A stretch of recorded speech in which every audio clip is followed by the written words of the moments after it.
So my name's Craig, I'm the foundry manager. You may have seen a previous video on the scrap bay. The metal comes in, they sort it, grade it and turn it into a form where the foundry can use, and we call that a charge. From there the charge is delivered to the foundry, and that's where the magic happens.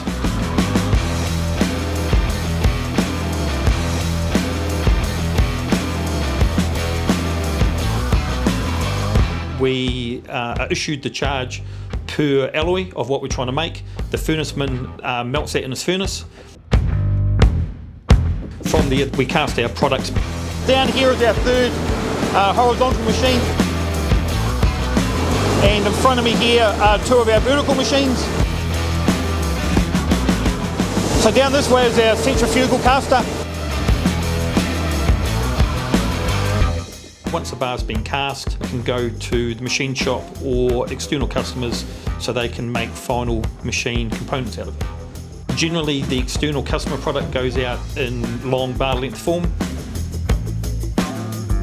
And for our machine shop, we cut our bar into slug lengths, which are then machined into components in-house to send to our customers.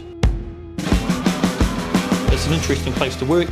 You've got to have your wits about you and common sense, but it's sort of different every day, and it's pretty amazing to see the raw material that comes in to what we turn it into in bar form, and then what that bar form is turned into as final machine components.